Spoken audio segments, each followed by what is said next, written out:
I am Dr. Neetu Mathur, BSc Part 2, Paper 2, physiology and biochemistry, प्राणी शरीर क्रिया विज्ञान और जैव रसायन।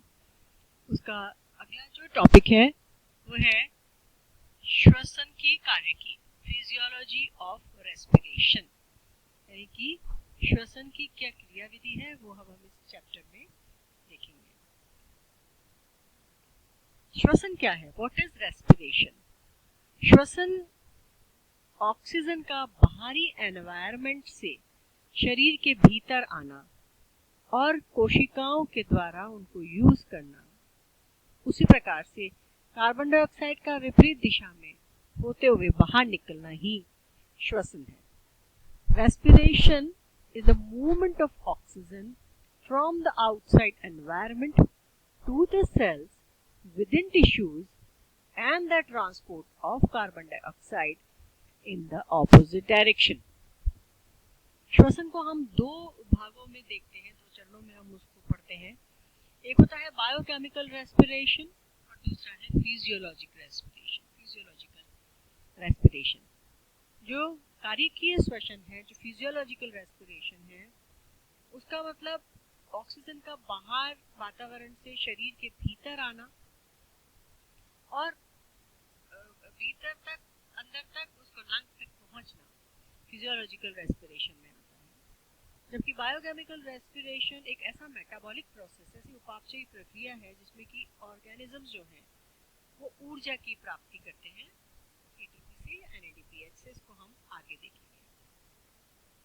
फिजियोलॉजिकल जो रेस्पिरेशन होता है उसमें रेस्पिरेटरी साइकिल इन्वॉल्व होती है, जिसमें निश्वसन श्वास का अंदर लेना, उच्छ्वसन श्वास का बाहर छोड़ना की प्रक्रिया होती है। इसमें जो निश्वसन है, जिसमें कि श्वास अंदर ली जाती है, वो एक एक्टिव मूवमेंट होता है, एक सक्रिय प्रक्रिया होती है, जिसमें जो डायफ्राम है उसका मसल्स जो होती हैं वो कॉन्ट्रैक्ट होती हैं। उसी प्रकार से दाब में परिवर्तन होता है और इलास्टिसिटी के कारण से, रेस्पिरेटरी सिस्टम में उसकी इलास्टिसिटी के कारण से श्वास अंदर ली जाती है। ये एक सक्रिय प्रक्रिया है। जबकि ब्रीदिंग आउट या उच्छ्वसन या की एक्सेलेशन जो है एक निष्क्रिय प्रक्रिया होती है। हर इनहेलेशन में पूरे एल्वेलाई को, पूरी जो कुपिकाएं होती हैं उनको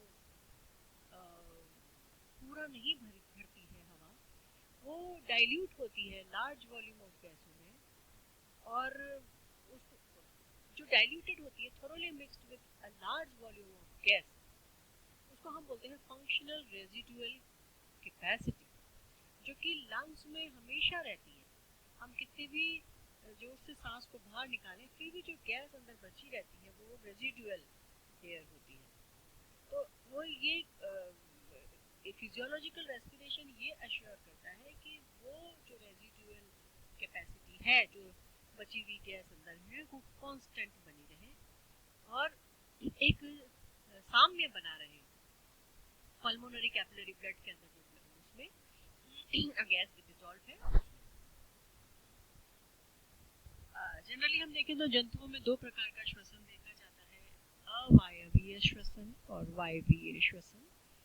अवायवीय श्वसन के अंदर ऑक्सीजन की जरूरत नहीं होती, वो ऑक्सीजन की अनुपस्थिति में होता है, जबकि वायवीय श्वसन ऑक्सीजन की उपस्थिति में होता है। अवायवीय श्वसन जो है वो कोशिकाओं की कोशिका द्रव्य में होता है, और वायवीय श्वसन में माइटोकॉन्ड्रिया जरूरी है, जो माइटोकॉन्ड्रिया कोशिकाओं के माइटोकॉन्ड्रिया में संपन्न होता है। अवायवीय श्वसन में हमें खाली 2 एटीपी के अणु, हर ग्लूकोज का जो मॉलिक्यूल है, अणु है, वो 2 एटीपी के अणु हमें देता है, जबकि वायवीय श्वसन में हमें एटीपी के 38 मॉलिक्यूल मिलते हैं हर ग्लूकोज के जलने पर। अवायवीय श्वसन के अंदर पायरुवेट टू लैक्टेट का जो फर्मेंटेशन है, किण्वन की प्रक्रिया है, जिसमें इथेनॉल प्लांट्स में कार्बन डाइऑक्साइड निकलती है, वो अवायवीय श्वसन है। और वायवीय श्वसन में इस तरह का किण्वन नहीं होता। देखिए, 2 टाइप्स ऑफ रेस्पिरेशन हमने देखा। एरोबिक रेस्पिरेशन, जिसमें कि जो ग्लूकोज है वो वायु की या ऑक्सीजन की उपस्थिति में तोड़ा जाता है और कार्बन डाइऑक्साइड, जल और एनर्जी उसमें निकलती है। एनारोबिक रेस्पिरेशन के अंदर जो ग्लूकोज है वो ऑक्सीजन की अनुपस्थिति में टूटता है और उसमें अल्कोहल, कार्बन डाइऑक्साइड और एनर्जी लिबरेट होती है। हमारी मसल्स के अंदर भी एनारोबिक रेस्पिरेशन जब होता है तो ग्लूकोज जो होता है वो लैक्टिक अम्ल और एनर्जी में परिवर्तित हो जाता है। ये है टाइप्स ऑफ रेस्पिरेशन हमने देखा। Now what is respiratory system? श्वसन तंत्र। श्वसन जो तंत्र है उसको हम दो डिविजन्स उसके हम करते हैं अलग अलग पर्पसेस के लिए। पहला होता है रेस्पिरेटरी ट्रैक्ट और कंडक्टिंग पैसेज और दूसरा होता है रेस्पिरेटरी सीट।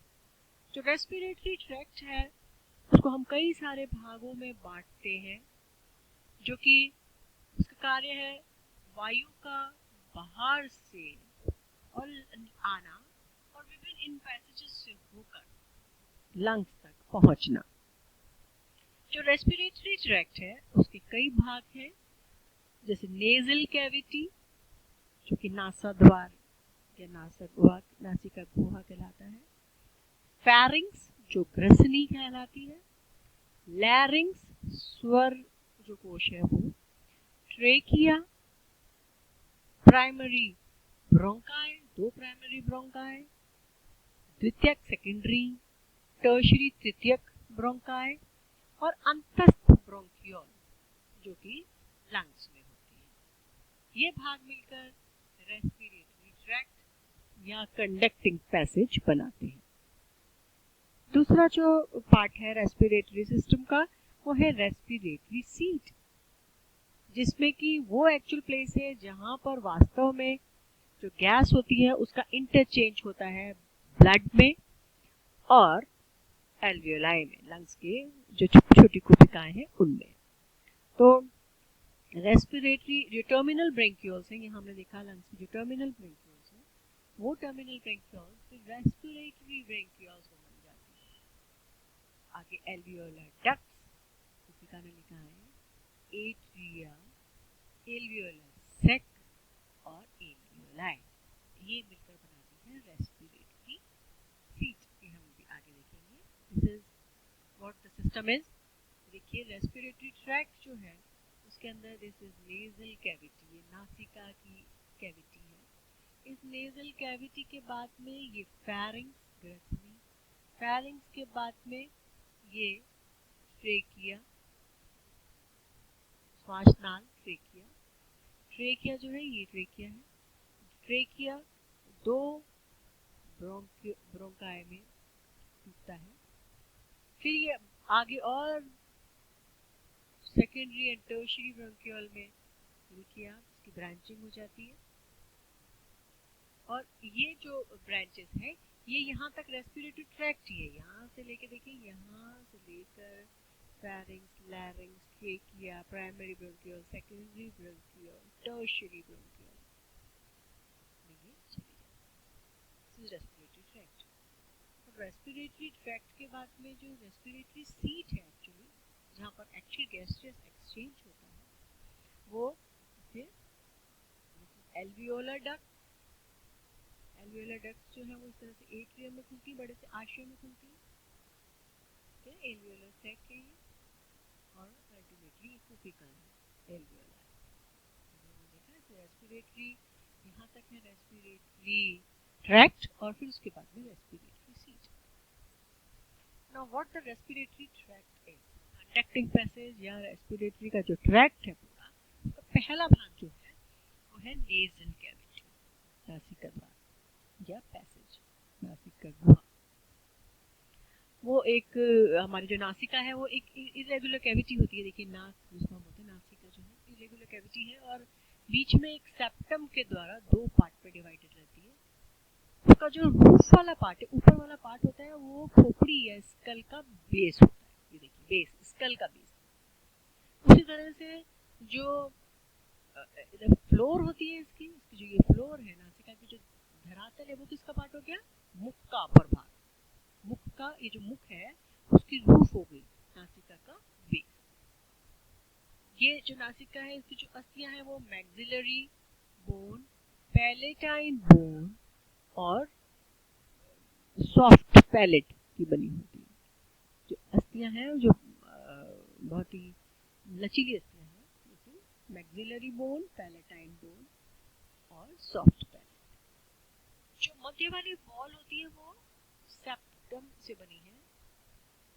एंटीरियर वॉल, अगली वाली जो वॉल है वो नेजल बोन और कार्टिलेज से कवर्ड रहती है। और जो लेटरल वॉल उसकी पार्श्व दीवार जो है वो सुपीरियर मैक्सिलरी बोन्स और inferior maxillary bone, middle and superior concha और टर्मिनलिस, जो पूरी की पूरी रेस्पिरेटरी एपिथेलियम से आस्तरित रहती है।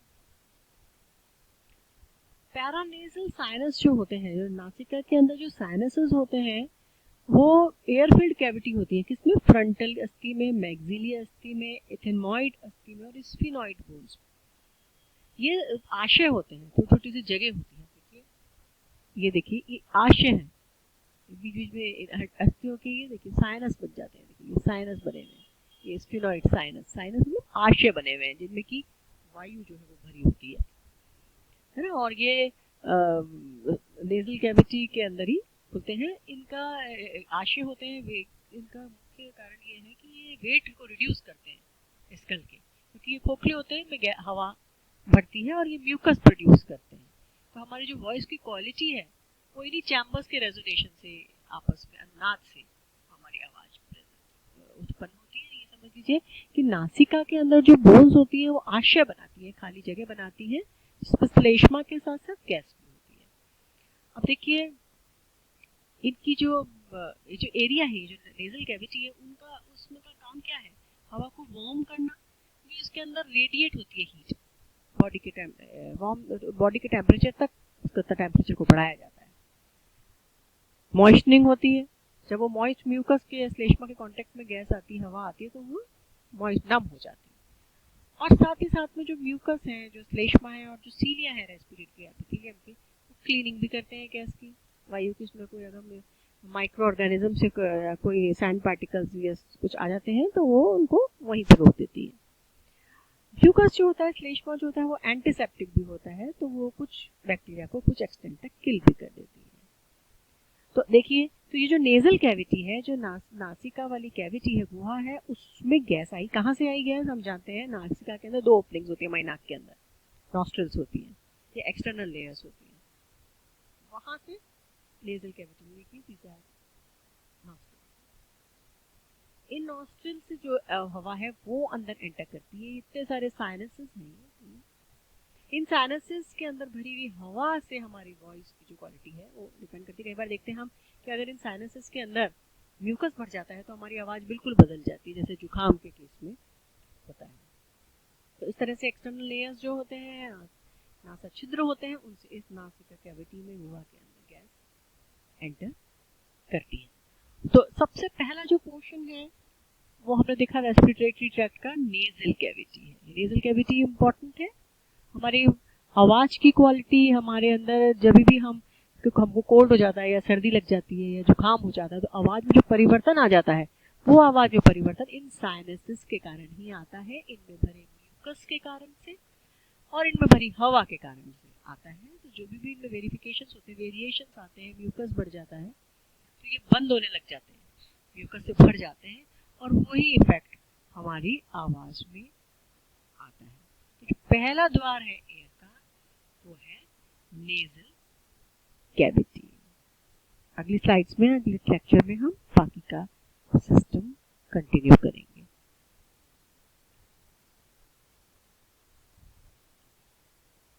ठीक है, तो दिस इज पैरानेजल साइनसेस पे हम ये लेक्चर खत्म करते हैं। Thank you.